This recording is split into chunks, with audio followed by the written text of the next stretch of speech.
কর্মচারী কল্যাণ ফেডারেশনের ডাকে আগামী শুক্রবার সারা বাংলার সচিব থেকে শুরু করে একজন অফিস সহায়ক পর্যন্ত যাদের বেতন বৃদ্ধি পাবে সেই সমাবেশে লক্ষ লক্ষ লোকের সমাবেশে উপস্থিত হবে।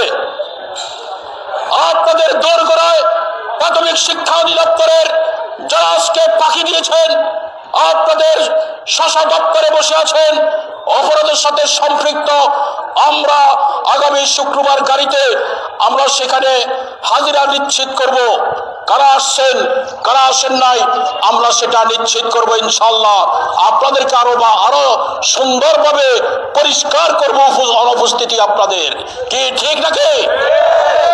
প্রিয় ভাই ও বোনেরা, আপনারা জানেন এই দেশের আমলারা কর্মচারীদেরকে দুর্নীতির সাথে সম্পৃক্ত তারা উদুর পিণ্ডে বুদুর করে তাদের দুর্নীতির কাহিনী চাপিয়ে দেয়। আমরা সেটা হতে দেব না। আমরা চাই এক প্রোগ্রামে খেতে বসেছে সচিব সাহেব যে মানদণ্ড নিয়ে প্লেটে খাবেন আমিও খেতে হবে। আমাকে সে নিয়ে মাংস না নিয়ে শুধু ডাল আর ভর্তা দিলে সচিব সাহেবের সম্মান বৃদ্ধি হবে না। আমরা বলেছি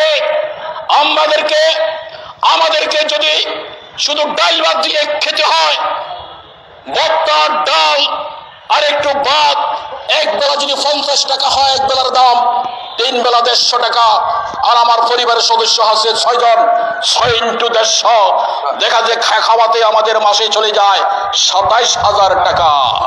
বেতন পাই 16,000 টাকা। How can it possible? কিভাবে সম্ভব? মানবতা এখানে বলন্টিত হয়েছে। আমরা দেখেছি একজন সচিব, আমার সভাপতি বলেছে তার বেতন 78,000 টাকা হলেও আমরা দেখেছি একজন সচিব মাসে সে 15 থেকে 16,000 টাকা বৈধ ইনকাম রয়েছে। অবৈধ ইনকামের কথা আমরা বলতে যাব না। প্রিয় ভাই ও বোনেরা, আমাদের জীবন মরণ নিয়ে শঙ্কায় আছে।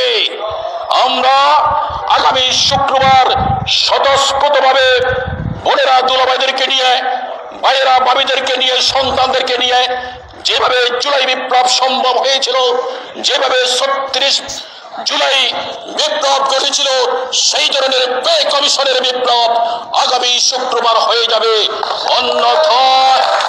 অন্যথায় সেদিন কর্মসূচি আসবে, লাগাতার কর্মসূচি চলবে। এই উন্নয়নের এই হাতিয়াদেরকে অবুক্ত রেখে বাংলাদেশে উন্নয়নের কাজ চলবে না। উন্নয়নের কাজ সাধন করতে হলে এই উন্নয়নের কর্মীদেরকে 3 বেলা খাইয়ে পরিয়ে এবং 3 বেলা খাইয়ে পরিয়ে সম্মানজনক অবস্থান দিয়ে তাদেরকে উন্নয়নের কাজে লাগাতে হবে।